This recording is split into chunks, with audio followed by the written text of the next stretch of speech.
दोस्तों नमस्कार। आधुनिक भारत का इतिहास के अंतर्गत विषय चल रहा है अंग्रेजों की बंगाल विजय। इसी क्रम में आगे बढ़ते हुए तृतीय आंग्ल मराठा युद्ध 1817 से 1819, आंग्ल मराठा टकराव का तृतीय एवं अंतिम चरण लॉर्ड हेस्टिंग्स के आने पर आरंभ हुआ। 1805 ईस्वी के पश्चात जो शांति के वर्ष मराठों को मिले थे, उनका प्रयोग उन्होंने अपने आप को मजबूत बनाने के लिए ना कर आपसी कलह में खो दी। इनको समय तो बहुत मिला, लेकिन इन्होंने अपने आप को, मराठों ने अपने आप सुदृढ़ नहीं बना पाया, बल्कि आपसी झगड़े में हेस्टिंग्स ने पिंडारियों के विरुद्ध अभियान से मराठों के प्रभुत्व को चुनौती मिली। अतएव दोनों दल आमने सामने। इस अभियान के दौरान हेस्टिंग ने पेशवा, सिंधिया तथा भोसले को अपमानजनक संधियां करने पर बाध्य किया। विवश होकर मराठों ने अंग्रेजों से मुक्ति के लिए अंतिम प्रयत्न किया। मजबूर होकर मराठों ने अंग्रेजों से मुक्ति के लिए अंतिम प्रयास किया। दौलत राव सिंधिया, नागपुर के अप्पा साहिब तथा मल्हार राव होलकर द्वितीय ने युद्ध की घोषणा कर दी, किंतु अंग्रेजों ने पेशवा को किरकी, भोसले और सीतावर्डी तथा होलकर को महीदपुर नामक स्थान पर परास्त किया। इसके साथ ही अंग्रेजों की शक्ति नष्ट करने के मराठों के सपने चूर चूर हो गए। तो मराठों ने सोचा था कि अंग्रेजों को हरा देंगे, के सपने चूर हो गए। मराठों की तृतीय और अंतिम युद्ध से मराठा शक्ति मृत प्राय हो गई, लगभग खत्म हो गई। बाजीराव द्वितीय का पूना का प्रदेश कंपनी में विलय कर दिया गया। बाजीराव का पूना का प्रदेश था, वो कंपनी में विलय कर दिया गया। अन्य मराठा राज्यों सिंधिया, होलकर, भोसले और गायकवाड़ की राजनीतिक और सैनिक शक्ति में कटौती करके उन्हें अंग्रेजों के निरीक्षण में शासन करने का अधिकार मिला। इस प्रकार मराठा शक्ति को नष्ट करके अंग्रेजों ने अपने क्षेत्र मराठा शक्ति थी उसको खत्म कर दिया और अंग्रेजों ने अपना विस्तार बढ़ाया।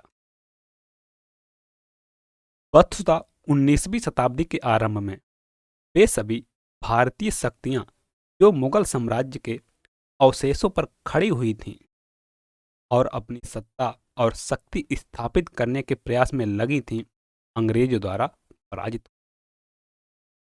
और अंग्रेज भारत की सर्वश्रेष्ठ शक्ति के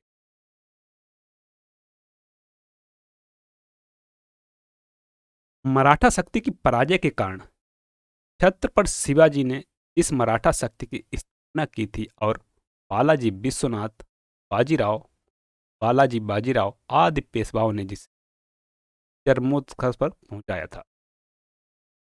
वह मराठा शक्ति 2 शताब्दियों तक भी कायम नहीं रह सकती। जल्दी ही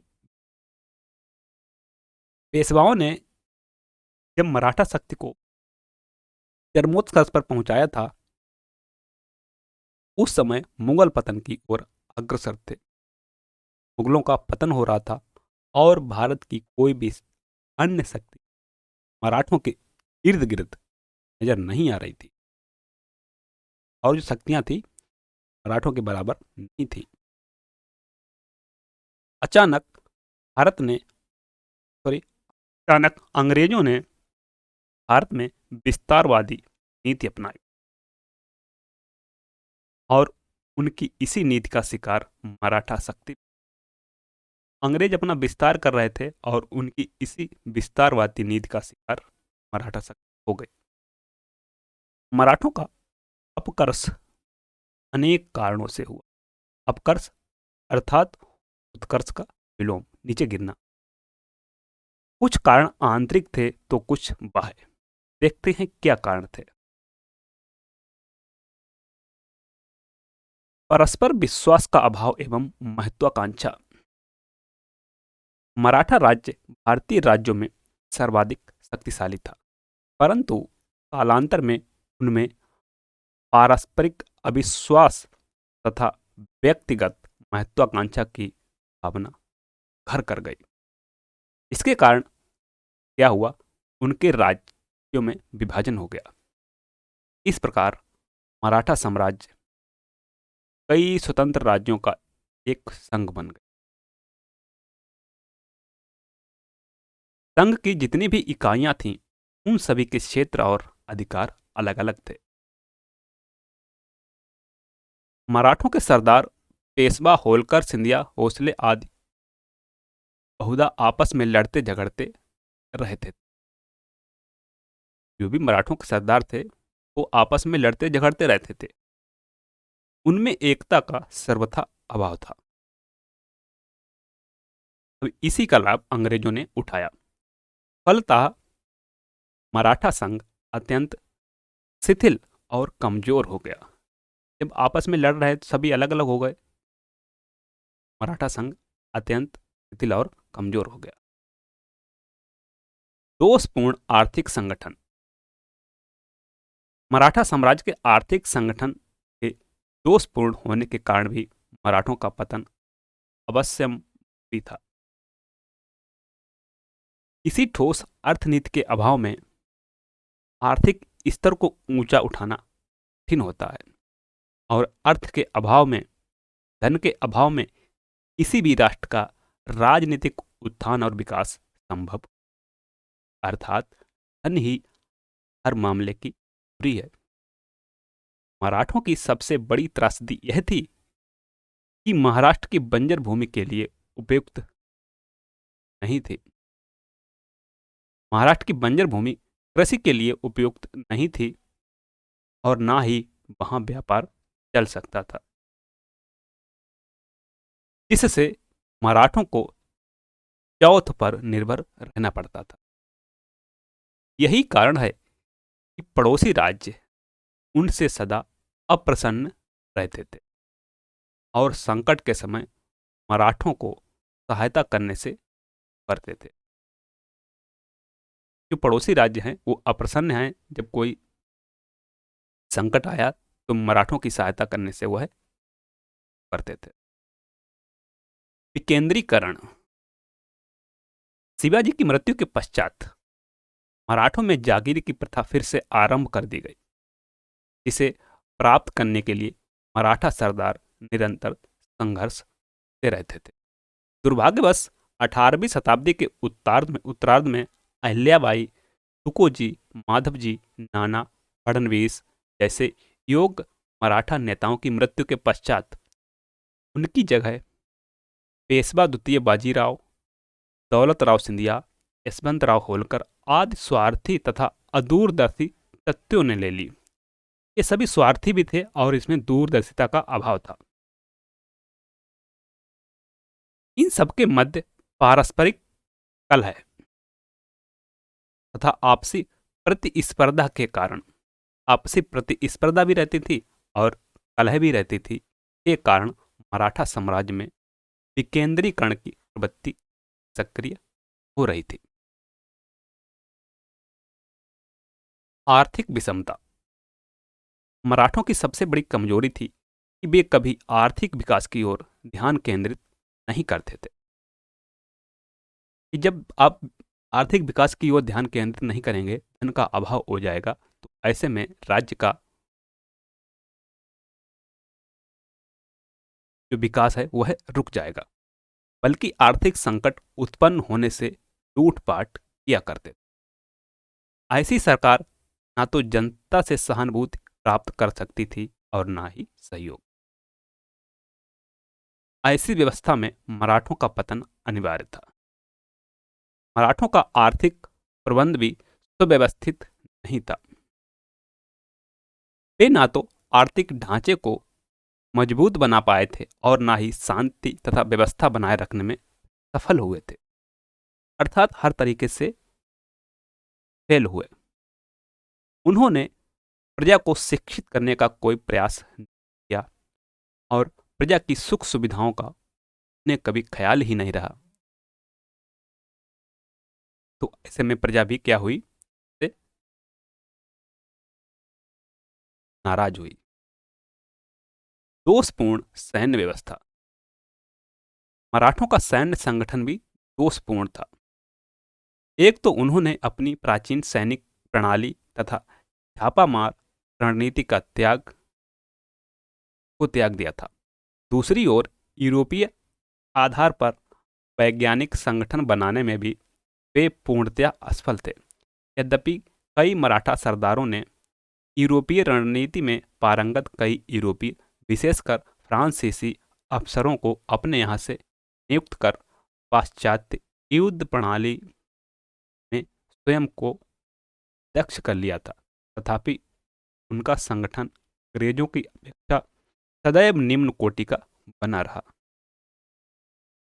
उग्र राष्ट्रीयता का अभाव। मराठों में आपसी वैमनस्य, कलह, ईर्ष्या द्वेष के कारण एकता का सर्वथा अभाव था, जिससे उनमें उग्र राष्ट्रीयता का अभाव व्याप्त हो गया। दूसरी ओर अंग्रेजों में एकता थी, उच्च कोट की सैनिक शक्ति थी, उग्र राष्ट्रीयता की भावना थी। आत्मनिर्भरता का अभाव। मराठा सरदार साधारणतया अपनी सुरक्षा के लिए दूसरे राष्ट्रों पर निर्भर रहते थे। मराठा सरदार थे, वह अपनी सुरक्षा के लिए दूसरे राष्ट्रों पर निर्भर रहते थे। इसी आत्मनिर्भरता की कमी के कारण मुट्ठी भर अंग्रेजों के साथ मराठों को पराजित होना पड़ता था। आत्मनिर्भर ना होना ही अंग्रेजों से हार का कारण बना। वे मुख्यतः फ्रांसीसियों पर सर्वाधिक विश्वास करते थे, परंतु कभी भी मौके पर फ्रांसीसियों ने उन्हें पर्याप्त सहायता नहीं प्रदान की। मौके पर फ्रांसीसी काम नहीं आए। सुदृढ़ शासन व्यवस्था का अभाव। सुदृढ़ शासन व्यवस्था का अभाव। मराठा साम्राज्य में सुदृढ़ और सुव्यवस्थित शासन का अभाव भी इनके पतन का एक मुख्य कारण था। मराठों ने अपने विजित क्षेत्रों के प्रशासन पर कभी ध्यान नहीं दिया। जनसाधारण की खुशी, सुरक्षा की प्रगति के लिए भी कोई विशेष प्रयत्न। इसके विपरीत अपनी आय का प्रमुख साधन लूटमार, चौथ और सरदेशमुखी बना रखा था। अवसर पाते ही वे अपने पड़ोसियों और अन्य सरदारों के राज्यों में लूटमार करते रहते। इस प्रकार वे ना तो विजित प्रदेशों में शांति व्यवस्था स्थापित कर पाते थे और ना ही जनता की सहानुभूति प्राप्त कर पाते थे। योग्य नेतृत्व का अभाव। किसी भी साम्राज्य की शक्ति को विस्तार प्रदान करने और स्थायित्व लाने के लिए योग्य नेतृत्व का होना नितांत आवश्यक है। दुर्भाग्यवश 18वीं शताब्दी के उत्तरार्ध में महादजी सिंधिया, अहिल्याबाई, पेशवा माधवराव, तुकोजी होलकर जैसे योग्य मराठा नेताओं की मृत्यु हो गई। उनके बाद पेशवा बाजीराव द्वितीय, दौलतराव सिंधिया और यशवंतराव होलकर जैसे अदूरदर्शी, योग्य और स्वार्थी नेता मराठों के सरदार बने। ये हमेशा एक दूसरे के साथ लड़कर अपनी शक्ति का दुरुपयोग करते रहे, आपस में ही लड़ते रहे। इन्होंने कभी संगठित होकर अंग्रेजों से टक्कर, अब इसी का फायदा अंग्रेजों ने उठाया। इस प्रकार एक ओर मराठों के ऐसे अयोग्य नेता थे तो दूसरी ओर अंग्रेजों को Malcolm Arthur Wellesley, general lake और लॉर्ड हेस्टिंग्स जैसे योग्य व्यक्तियों का नेतृत्व प्राप्त था। अब अंग्रेजों की जो मंशा थी, आपस में ये लड़ते रहें और हम इन्हें हराते रहें, वह उनकी सफल हो रही थी। इनके सामने स्वार्थी मराठा सरदारों का टिक पाना असंभव। अंग्रेज शक्ति की श्रेष्ठता तथा सुगठित गुप्तचर व्यवस्था, शक्ति भी श्रेष्ठ थी और उनकी गुप्तचर व्यवस्था भी बढ़िया थी। अंग्रेज मराठों से कूटनीतिक, सैन्य शक्ति और राजनीतिक चालों में श्रेष्ठ थे। अंग्रेज मराठों से कूटनीति की दृष्टि से बहुत आगे थे। कंपनी के गुप्तचर मराठा सैनिक शक्ति मराठों के घरेलू कलह और आपसी संबंधों की जानकारी अधिकारियों तक पहुंचा देते थे। जो भी गुप्तचर थे वह मराठों के अंदर की बात अपने अधिकारियों तक पहुंचाते थे। इसके विपरीत मराठे अंग्रेजों की गतिविधियों से पूर्णतया अनभिज्ञ रहते थे। अंग्रेजों में क्या चल रहा है की जानकारी उन्हें। ऐसी स्थिति में मराठों की पराजय लगभग निश्चित थी। असहयोग, मराठा पेशवाओं ने साम्राज्य विस्तार के क्रम में अनेक दोषपूर्ण नीतियां अपनाई। इसके कारण उन्हें अन्य भारतीय राजाओं तथा जनता का सक्रिय सहयोग प्राप्त नहीं हो सका। अपनी आर्थिक समृद्धि के लिए मराठा सरदार शासकों की आज्ञा पर पड़ोसी राज्यों में लूट और कोहराम मचा देते थे। अपने अभियान के समय वे इस बात का तनिक भी ख्याल नहीं रखते थे कि ये हमारे पड़ोसी हैं और विषम परिस्थितियों में हमें सक्रिय सहयोग दे सकते थे, का उन्हें कोई भी ख्याल नहीं था। मराठों ने हिंदुओं और मुसलमानों को समान रूप से दुख पहुंचाया। चाहे हिंदू हो चाहे मुसलमान हो, दोनों को समान रूप से दुख पहुंचाया। इसलिए जब जब उन पर संकट आया तब तब किसी भी पड़ोसी ने उन्हें सहयोग नहीं दिया। उदाहरण के तौर पर हम देखते हैं कि जब नादिर शाह के आक्रमण से बचने के लिए बाजीराव प्रथम ने एक संयुक्त मोर्चा गठित करने की कोशिश की तो सफलता नहीं मिली। वह इसी का परिणाम था कि वह जो थे अपने पड़ोसी राज्यों में लूटपाट करते थे। फिर अहमद शाह अब्दाली ने जब मराठों का विनाश शुरू किया तो कोई भी शक्ति उनके बचाव के लिए आगे नहीं आई। मराठों ने मैसूर के शासक तथा हैदराबाद के निजाम को अपना शत्रु समझा। यदि इन दोनों राज्यों को अपना मित्र बनाकर मराठा अंग्रेजों से मुकाबला करते तो वे अपनी शक्ति को ज्यादा सुदृढ़ कर पाते और मराठा साम्राज्य का पतन नहीं हो पाता।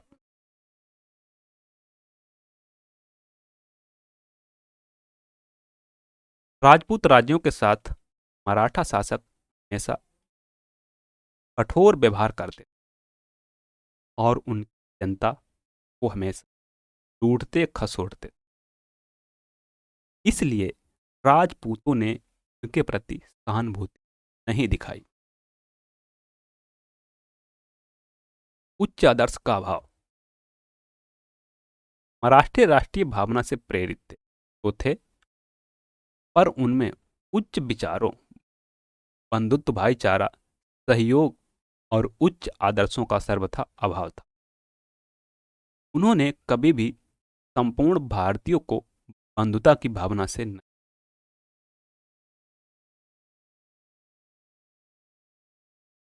हिंदू हो अथवा मुसलमान, सभी को दबाने की प्रवृत्ति मराठों की एक बड़ी कमजोरी थी। मराठों ने साम्राज्यवाद की नीति अपना ली थी, इसमें केवल विस्तार ही दिखता। उनमें साम्राज्य के लिए व्यवस्थित आर्थिक एवं प्रशासनिक तंत्र का सर्वथा अभाव था। मराठा शासकों ने न तो खुद अपना आदर्श निर्धारित किया और न ही अपनी जनता के समक्ष आदर्श रखे। मराठा शासकों और सरदारों को लूट खसोट से कभी फुर्सत नहीं मिलती थी, इसलिए उनके सामने कोई आदर्श नहीं होता।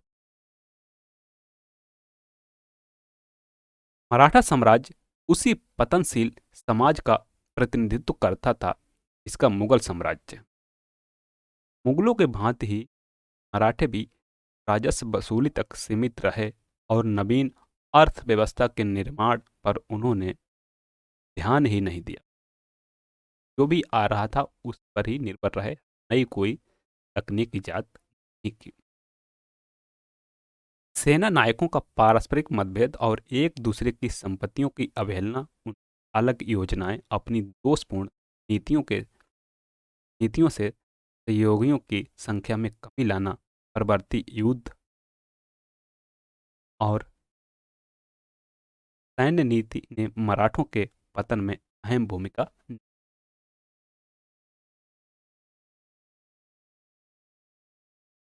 Thanks for watching. मिलते हैं नेक्स्ट वीडियो में नए विषय के साथ। तब तक